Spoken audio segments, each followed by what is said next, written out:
Okay,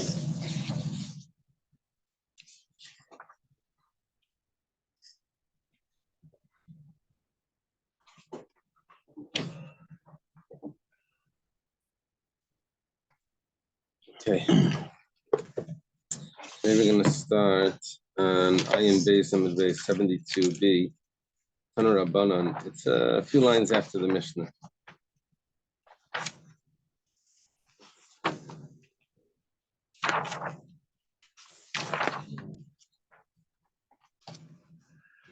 Hashem, able to enter every day. We're learning Shabbat Beis Hamikdash, learning the Nishmas, the Basper, Binyamin, and Samuel Sev, and Tzion, and Shabbat Nitzer for Shlema. Ayin Beis, Amud Beis, and let's see, from the bottom it's 5, 10, it's about 15 lines from the bottom. Tanu Rabbanan. Turn to 1 second. Yeah, that's good. Pass me the Gemara for a second. Is it Baba Kama? No, it's not above the comment. Ayin Beis, Amud Beis. See by that dot, Tanu Rabbanan.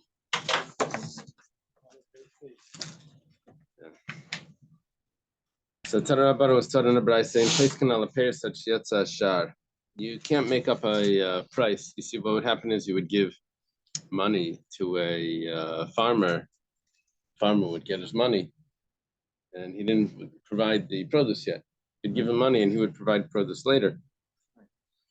But you couldn't do that until you had a set price for what it was going to be. The problem is, you may give him money, and he may end up paying you back more, which is interest.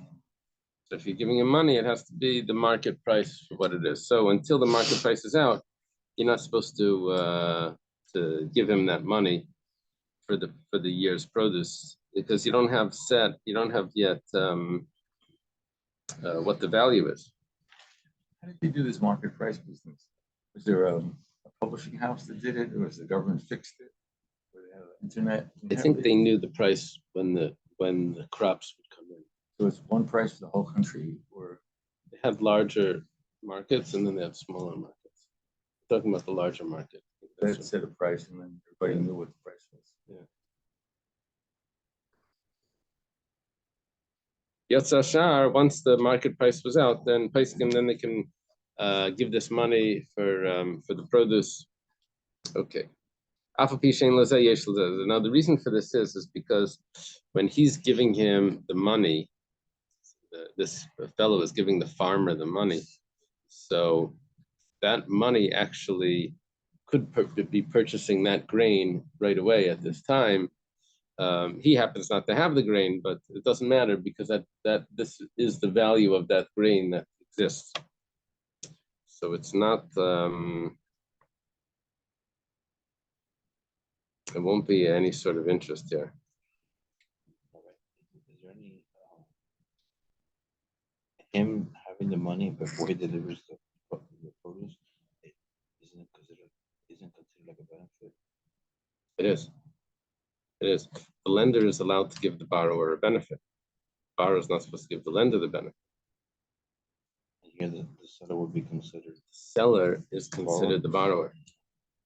The seller is taking the money, he's holding it for a while until he provides the produce. So meanwhile, he's borrowing the money. He could use the money for whatever he wants. No, he could start spending. Yeah. Okay, we're getting into some like nitty-gritty details over here. The new grain, which is not ready to be ground up because it hasn't been dried yet. The grain has to be dried throughout the summer or something. So the new grain that hasn't been dried yet is sold for 4 measures, whatever, 4 sa, 4 boxes, 4 bushels, 4 bundles, for one sela, for 1 coin. However, the older grain, the older grain, which is ready to be ground, that is like from the deli. the deli food, it's more expensive. That is mishalish. That's three boxes for one sela. So it's more expensive, the older one. And the new grain is cheaper. Hasn't been aged yet. It's like new wine or something. So if that's the case, then you really have to wait, because what's going to happen is he's going to make up a price now. The price that he's going to make up is for the new grain, which is 4. But by the time he takes it, it's going to be the old grain, which is more expensive, which means if he's going to give him 4 later on, when this grain gets old, then he's actually giving him more than what he gave him. Because originally he should only be getting, he's giving him the value of 3 for the old grain. When it comes time to collecting, he's going to take the value, he's going to take 4, which is more than what he gave him.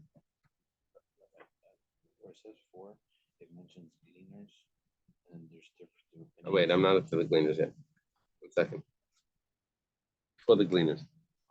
Now, let's say there are, you can get higher quality, in coffee or something. There's higher quality coffee. So then, premium. Then you can also get this coffee where it's just a collection of everyone's junk. A little chicory, a little of this, a little of that. They throw it all in. It's a better brand name. It's not the great value. Right. So they had the same thing with grain. They would have grain that wasn't purely wheat. It was a mixture of all the grains that were put together. And these guys were not the farmers themselves. These were people that would buy and sell it, in the cheaper stores. They would sell it. Anyway, for them, you would get 4 bundles of grain for 1 coin. But if you go to a farmer, then that you would get like the single grains, you would have to pay, you would get only 3 bundles per coin. So if that's the case, then you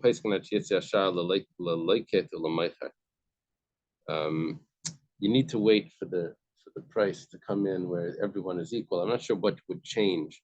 I guess when more grain would come in to the market, then the price would equal out, and then you can make a sale. Because what would happen is, I guess if he would give it for the price of the locate, which means he's giving it for the cheaper price, means he's going to end up getting more grain by the time that he comes to take it. The grain is going to be more expensive, and he's going to end up getting extra. That's what it seems. Okay. So Amar Rav Nachman says, says, no. If you're doing business with one of these, what do you call them, gleaners? Gleaner. What is a gleaner? I mean, I know what it sounds like in the Hebrew, but in English, what is gleaner? Even here in Hebrew, they have Scavengers. Yeah. Even here, they have different. Lakute sounds like it's someone that's mixing. He's collecting different types of grain, mixing them together.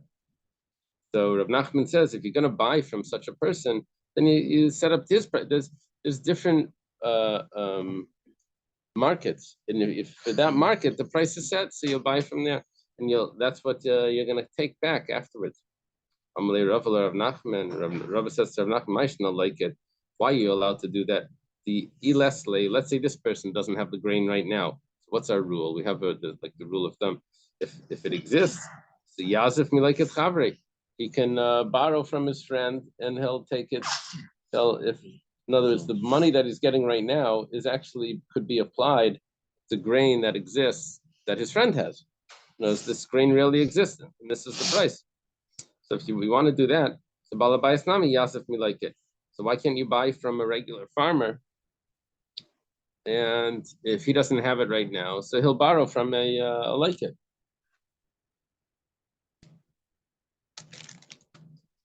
Rav is asking, that if you're able to do this with one person, you should be able to do it with another guy, and he'll take from the person that you were able to do it with. Amarlei, like he says people don't do that. Farmers don't get from their produce. Farmers don't get their produce from these gleaners. So you can only do this directly with the gleaner. Also, you want, you could say that there's another explanation for this, and that is that when you give money to a gleaner, you're expecting to get that quality. If you give it to a farmer, you're expecting to get that quality. So it's not just like interchangeable. Okay. Amar Rav Sheshas, Amar Rav Huna. Sheshas says in the name of Rav Huna, Ein Lovin al Shar Shebashar. Different explanations what this means. One explanation is that if I don't pay you back, I'm lending money, I'm borrowing money. If I don't pay you back, then I'm going to give you the produce on the market value. And the future market value. Future market value. Now, this is what people always do. They always give money and they get the produce at the market value. Only thing is, this is done as a loan. He's lending money and is getting paid back at a market value. That's different than purchasing produce at a market value. There is another shot over here that he's not allowed to lend a bushel of wheat to get back a bushel of wheat.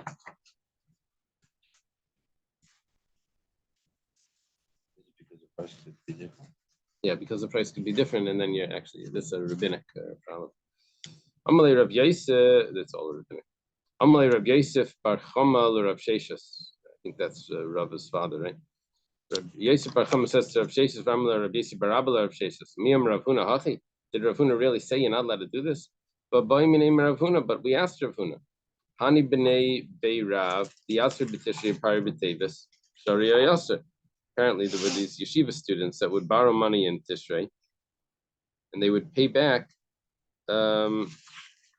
with grain in Tevis, which is a few months later, at the price of Tishrei, which that was a higher price. That would be okay because they borrowed it in Tishrei, so it wouldn't be like rivers. Borrowed in Tishrei. They're getting the produce and giving it back at the same price.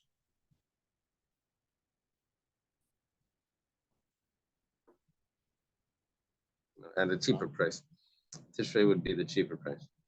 But it's the same. So which means that They they borrow- borrow more produce. If they're paying back the value in Tevis, then they should be paying back less because the produce is now more expensive. So when they're paying back the same amount, they're actually giving back in value. They're giving in volume. They're giving the same amount. In value, they're giving more. That's a problem. So, Amalei hachiti behini vachiti b'shili. Iboy is avni parilei.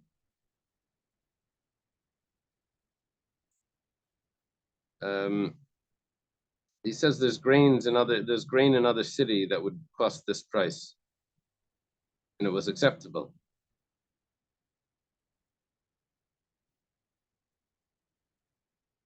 Any See how they explain it here. halachot for appraising something? You're selling one object in return for another object. You get them both appraised, or else Right. who knows what the value is. Right. They would get it appraised.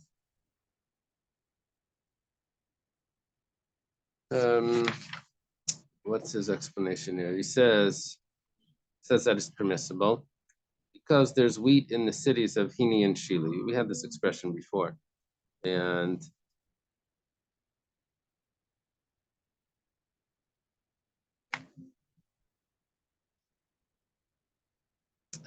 if they wanted, they could sell the grain that they got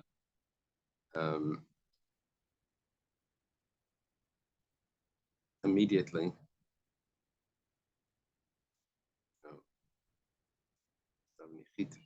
So they could buy grain immediately.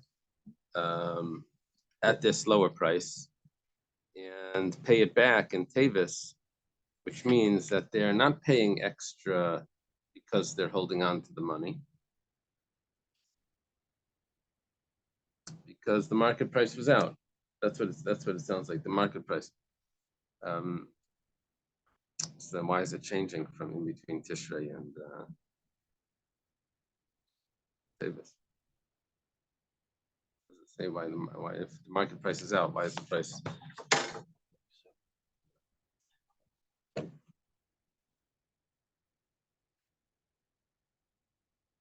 The lender doesn't gain anything by the deal. Had he not lent the money, he could have used it to buy wheat in Tishrei in the market and keep the wheat until Tavis. Indeed, this very same reasoning was invoked by Rabbi and Rabbi Yosef to permit regular forward contracting on the basis of the prevailing price. Thus, Rav Huna equated the loan arrangement with the regular forward contract, and them both on the basis of the prevailing price. Okay. So they're borrowing and paying back, even though that was a question if you're allowed to borrow and pay back. He's saying that it's exactly the same as the sale, which was paying for produce, paying upfront for produce that was going to come in later. And here they're doing it as a loan, and Rav Huna says it's acceptable. So, and before Rav Huna said it's not acceptable. So the Gemara answers, "Meikar sav Rav Huna ein lavin." Rav Huna held that originally. Even the Shamil Hadam Rav Shmuel Bar Chia Amar Rabbi Lazar lavin. And Rav Huna changed his mind, and that's why he said it was acceptable. So we're talking about buying the future grain at the market price. You can do that also in a way of a loan. That's what it seems. Rabbanan. Pay back that grain. You mean in the way of a cash loan? Yeah. Yeah, they're borrowing.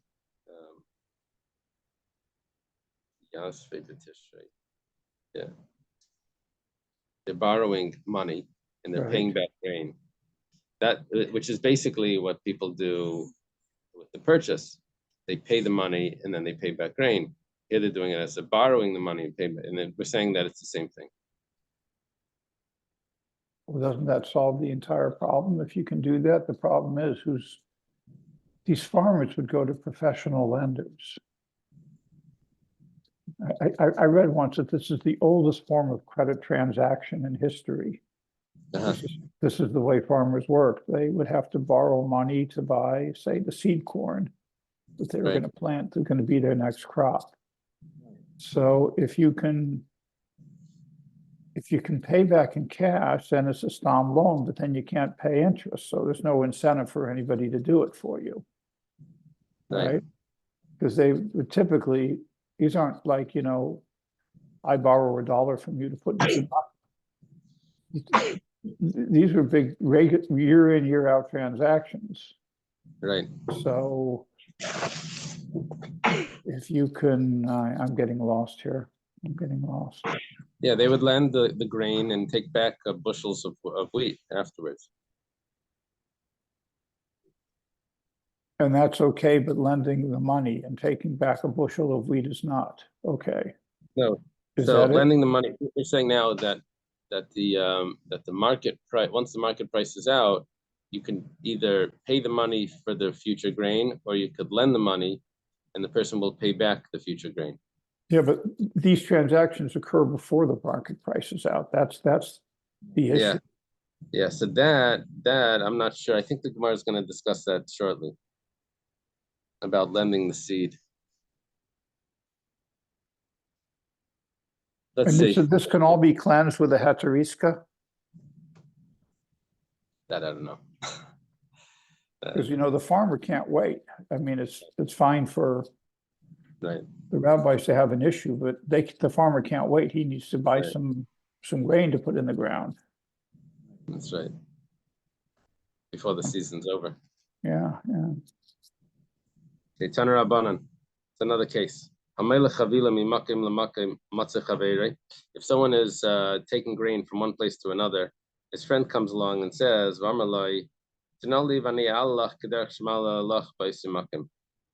I need money. And I see you're going on a trip to take this grain somewhere, you probably want to make a profit. Over here, the grain is worth $2. Over there, it's going to be worth $3. So let me take it for you. I'll sell it. I'll use the money, and when I come back, I'll give you the $3 that he would have made. He's only taking $2 because over here it's only worth $2. So when he's paying back $3. But the other guy would have got $3 if he would have gone himself. But this guy wants the money in the interim, so he wants to do that business, and that way he gets to hold on to the money. Maybe he'll do some other business, and then he'll come back. He'll give him the $3. So it depends. It's just meicher mutter on top of ayin gimel.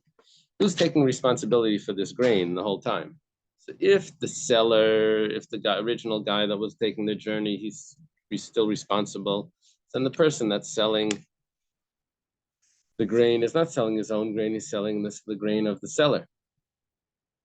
So then when he actually gets money, he's getting $3, that he's borrowing the $3 and he's just going to give back $3. Just like hayach, but if it's in the responsibility of the purchaser, then he's borrowing, it's already his right now, and its value in this city is 2. He's paying back its 3, that becomes a problem. That's also, that makes sense. If someone is taking fruit from produce from one place to another, his friend comes along and says, Tanali, give them to me. And I actually have produce in the exact city that you're going. You don't have to schlep them. Give them to me over here. And you'll take my produce that's over there. Now, the produce here is worth 2. The produce over there is worth 3. Let's say. It's the same produce. Yeah.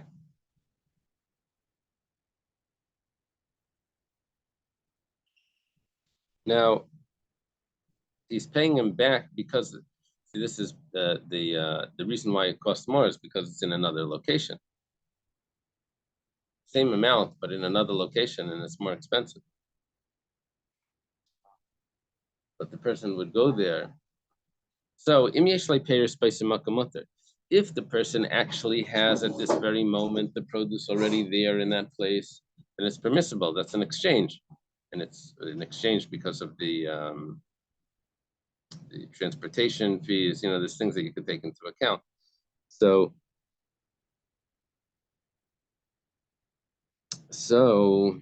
the exchange is taking place right now. But if he doesn't actually have the produce already right now, and he's just paying, he's going to get it for him later. So then that's actually borrowing and paying back more, and that's going to be also. Yeah. Hachamarim, new case, is donkey drivers. They do a lot of transport. They are allowed to sell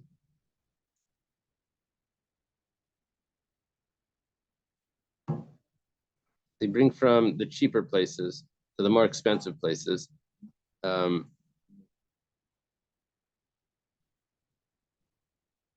what they're allowed to do is they're allowed to take money from the wealthy people in the expensive places. They tell them that they're going to give them the produce at the cheaper. They tell them that they're going to give them more produce the way it costs in the cheaper place. It's like a wholesale. They'll give them the wholesale price. Now, but they're giving them the wholesale price, but they're doing that by taking the money early, which means that they're paying back more. They're paying back more than the market value. Yeah, it sounds like a classic business. No? Sounds like the opposite of what you just mentioned before. Instead of like higher prices, lower prices. Yeah, but no, it's really the same thing because the higher, it's just words, the higher price means less grain, lower price means more grain. So they're paying back more because they're giving it at a low price, which is more grain. The other one, they were given less grain. They were given less grain because we were seeing that the price of the other was more expensive. No, they were going to pay back the same volume at the place where it was more expensive, which means that they're giving back more, the same volume, but more value. Donkey drivers and No, the donkey drivers are giving back are going to provide more volume. They're taking value and they're giving back volume, right? They're taking money, they're going to give back produce, more produce, because they're giving it at like the wholesale price. Okay. In Bein Choshen, and it's not considered a problem. This goes against everything that we learned. That you take money and when it costs one thing and you give back more. What's the reason why this is acceptable? Rav Papa says nichalahu de megalu tara. Okay, I'm not sure exactly what's going on over here. It sounds like they were able to find out a price. Let me see how he explains it. Whatever the summary of this is, that the reason why they're doing this, paying back more, is that they have some great benefit to doing this, and it's not considered interest. The gates of the new market are open to them. They begin to do business in this area and gain new customers. That's the second answer. First answer is what I was mentioning yesterday, like by the farmlands, where this produce is cheaper. So basically, here they add that it was allowed because the donkey drivers were fully responsible for the produce. This is a typical business. They would buy in the villages for low price and sell at the city. Yeah. Now the problem is that they're taking money from the city, and they're providing it at the price of the low price at a later date, at the village prices. Now they're providing extra. Why are they allowed to do that? Because they're giving back. Basically, what it looks like is the reason why they're paying back more is because they have access to the money for a long time, which is interest. The increase, the extra that they're paying back is because they have the ability to hold on to this fellow's money. That's why they're giving him more, which is interest. They're saying no. They're not giving him more because they're holding on to the money for longer. They're giving him more because having access to that money allows them to look impressive in the villages, where they're able to get better produce and more produce in the villages with more credit, because they have that money. So it's not that when they pay back, it's not because of the loan that they're paying back, it's because of the value that they're given by having that money that they're paying back. Sounds like interest.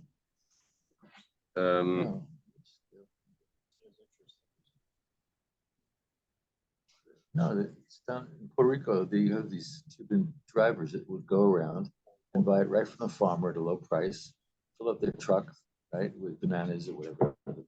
They go to the city and sell it at the urban price. Right. Exactly. That's the classic business. What's happening here is that these guys, these drivers are taking cash from the cities. Right, they take a loan from it to pay their gas. Yeah, they take a loan from the city. They go and they buy the stuff and they give it back in the city more than the value it is, more than the way it cost in the city. They're giving it to the city at the price of the villages. They're selling it back. They're selling it back. Now they're not making money on that. On this part, they're not making money, which means that they're paying back higher than what they took. Because at this place, it's $100. Right. And For produce, gas and the produce that they're and giving back capital. is worth 120 in the city. Means they borrowed 100 and 120 is interest. So no, it's not because they're holding on to the money. Interest is when the fact that you were given money. If you lend me money, I'll pay you more. It's not because of that. The reason why they're giving extras because they have a great value of having cash when they go to the villages, Right. because the people see them with the money and they trust them and they give them extra and credit and things. They become big businessmen in these villages because they had access to that cash. Now, when they're paying it back, they're not paying back the waiting of holding on to the money. They're paying back some extra value that they had by having access to that money. So it sounds like interesting. The people from the city would give this farmer money because they're able to get more. Right. And the farmer gets the business because he offers a better price than the city. If not, the people from the city would just buy from the city and get the produce immediately. Right. Sure. But the fact is, he's borrowing 100 and giving back 120. How do you get out of that? Well, is this really rivet or is it Metzia rivet? Well, In which case it's rabbinic. So there's a lot more. rabbinic. It is rabbinic. So there's a lot more room to maneuver since it's rabbinic. Wow. Okay. See, I thought this exception that we're talking about now is just the rabbi's saying we're talking about Metzia ribis, but there's such a strong need to accept this transaction. Because if something doesn't work here, the poor farmer, he's going to have to go borrow from the Gentile. So no access to capital without these guys, donkey driver, banker. Right. Okay, there's another teretz here. That's the second teretz is Ravacha Breder Ravika Amar Shenicha Nichalahu Demoisli Gabayim. This sounds like that they're just giving a discount in price. And the reason why they're giving that discount is sometimes you give a discount, like because you make other sales. So you give a sale on this and you buy other things. So they're not really paying back extra. They're just giving a discounted price on this grain to the people that lent the money. When they put them, they come pre-sale. Right. Why are they doing this? Why are they giving a price? Because they want to create customers. Hold on to customers to give a good price. Yeah. What's this thing they do? These sales in the stores, like a sale on a camera or something. And when you go in there, they tell you the camera is mamish, like cheap. It's like you can never get. Only thing is the lens. They charge you the lens. It's the whole can. Yeah, like printers. Like you get an $80 printer. Cartridges are like $50. They catch you. They catch you somewhere. They don't send cartridges anymore. It's You can do that also. Yeah. It saves it. With the You cord. don't use it. Okay. My benayu. What's the difference between these two reasons? Ika benayu tagra charata, a brand new merchant. So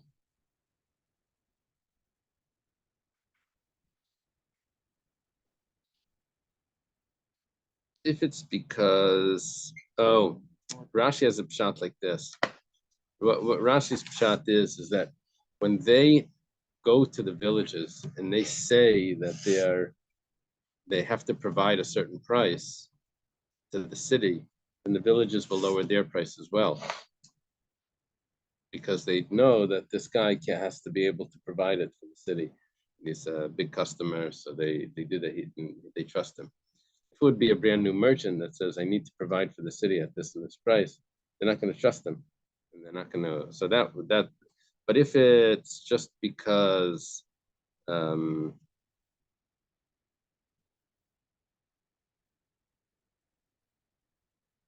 sounds like there's some other detail here that when he does this, he's able to find out what the market price is when he makes this transaction, and that's why it's worth it for him. I'm not sure. Be that the farmers depend on this donkey driver to sell their produce. So then they have like an ongoing relationship. Right. Right.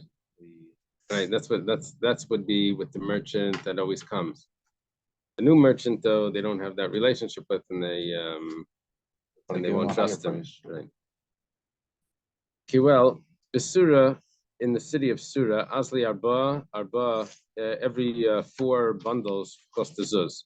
The Kafri in the city of Kafri, Aslan Shita, every 6 bundles is for a zuz. So it's cheaper in Kafri. Yoav Rav Zusi Lachamri, Rav gave money to a donkey driver, Kibalala answer, and he accepted on himself the responsibility, or responsibility of the way. And he didn't take the 6, he took 5. 5 bundles for the coin that he gave. Minishkal Shita, why didn't he take 6? Adam Chashav Shiny. An important person has to act different. Now,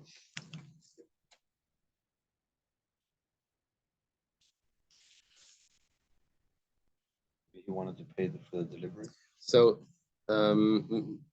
in Surah itself, Rav was in Surah. In Surah itself, he could only get 4 bundles. He's getting more than what he gets in Surah because of because he sent the donkey drivers to buy it. And why didn't he take at that price? He has to be stricter on himself. It's like nishtahin, nishtaher. He didn't do this price, he didn't do that price. Maybe that's right into the 6. A regular person would have taken the 6. I know, but he didn't do the 4 either. The shipping and handling. He gave the donkey driver 1. No, he got more. Yeah, instead of the 6, he received 5 Okay. because he gave 1 to the donkey driver. Okay. Did someone kind of double dip and give them ISR this like over 1/6 or less than 1/6 to make it mutar? In other words, if someone's lending money or selling them something that's over 1/6 that threshold or under 1/6 that threshold, can you say like, oh, I just want to be kind and give it when it's not on ISR? That's a good question. I don't know. You're blending Meister with business. He said that first that he accepted responsibility for the Okay, goods. that's an important point. First point is that Rav was accepting on himself responsibility, which means that he's that they're not really borrowing. They're not really borrowing because they're not paying back extra. Because he's responsible the whole time. The Rav is doing the whole transaction here. Okay. So maybe he was like a shliach. So therefore, he could have really taken 6. And then it says, and also like the second is that he didn't get the cheaper price, rather the intermediate price. So taking the 6, he right, took 5. right.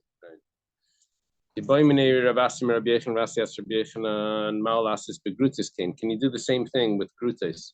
These are little pieces of precious metals where you give money and you get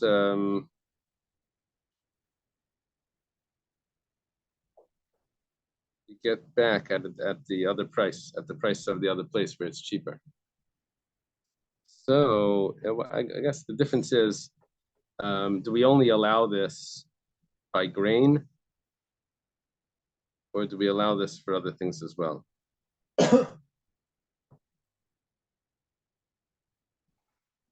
Well, late. No, I missed it over here. Amalek. So Rabbi Yechon responded, Bikish Rabbi Shmuel bar Rabbi Yossi last came with Klipishtan Rabbi Rabbi. Rabbi Shmuel bar Rabbi Yossi wanted to do this with linen clothing, was going to pay for it at a cheaper price in one place, and over here it's more expensive, so he gives money to someone to buy it and it comes back. Rabbi, and Rabbi didn't allow him. Those that say the story was a little different, because Rabbi last came begrutes came Rabbi Shmuel bar Rabbi Yossi. Rebbe wanted to do this with the precious metals, and Rabbi Shmuel bar Rabbi Yossi told him that he wasn't allowed. Okay. Pardisa. This is paying for wine before the wine is made. So the reason it's only allowed for the grain is because that's something people will always have, always need, etc. Whereas the other stuff comes and goes, may not be there, right? But right. Road. The set price for the produce. No, also what we were saying before is that there was a special thing about the donkey drivers, that they would get certain benefits when they paid back extra. It wasn't considered that they're paying for the loan. They're paying because of some benefit that they get from it. So those benefits apply to grain. It wouldn't apply to these other things. Where you have the grain is something that they do every season. They go back and forth. For this, if someone wants to pay for the wine before the wine is made, and so Rav Aser Shmuel Shari, Rav says that's prohibited. Shmuel says that that's permissible. Rav says it's prohibited. So what's happening is he's paying for the wine early. The wine's going to be made. When it comes to taking the wine, he's going to get back more. Basically, the guy, the winemaker, just gave him interest. Gave him a nice wine, and he pays for cheap. Shmuel says that that's allowed. Says no, some wine spoils. So the reason why I got it cheap was because of the risk. It was a risk there. That's why it was cheap. Amrav Sim Barchia says, "Mighty Rav Ituri Denaf Seidayo." There's different explanations here. One of them is that if the vineyard uses oxen to plow around the roots, so that can cause damage as well. So then there really is a risk here that if the wine's going to actually be produced properly, so then that's a acceptable arrangement. Amalu Shmuel Ahani the Shabshi Shivsha. These are the people that provide grain for provide seed for the grain. Hafucha ba'ara, kehechi the kanel chaguf da'ara. You should also do a little work in the field, so that you'll acquire some of the land. Now there's different explanations what's happening. But if you don't do that, then what you just did is you lent a seed and you're taking back produce, and that's prohibited because you're taking back more than you gave. But the easy explanation, one of the easy explanations for this is that the reason why they're getting back more is because of the little effort that they put in while they were doing the work.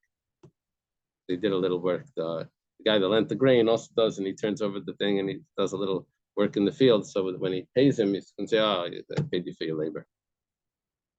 That way, it's a loophole. That's one of the explanations there. But it looks like there's something. It looks like he's actually making a kinyan in the land, and that's why he's getting back. There's other explanations for this. Amlu Rava Lahani Dimitri Bagi Puku. What is it? Bagi Puku? It's Bagi, and Puku means go look.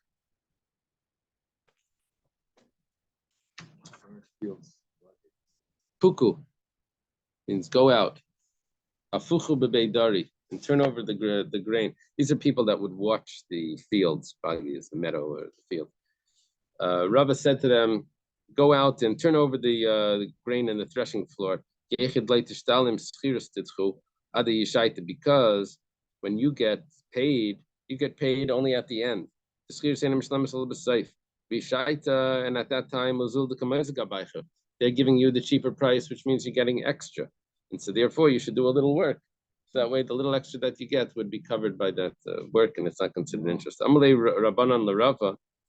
The rabbi said, Rava, ribis, you're eating interest. Because everyone, when they have a sharecropper, the owner of the field takes 4 bundles or whatever, and the artist, the sharecropper, leaves in Nisan. You hold on to the sharecropper to do the work until Iyar, v'shakal shita, and you take 6. So, which means that because you're lending him for more time, you give the sharecropper the grain or whatever, and he pays you back when it comes in. So you're taking extra because of the longer time that you're giving him to pay you back. Amalu, so you said it's exactly the opposite. Atunkav disun shleikadin, you're doing what's wrong because the land really should be under the hands of the sharecropper. There's still grain growing. You're getting rid of him early, And meanwhile, the grain is still growing and he's losing out. I let him stay until the end when the heavy produce comes in, and he gains much more. So I'm helping him gain more and I'm taking back 6, but you're kicking him out early and the guy's losing out. Okay, let's leave it over here. It's on the top of the page.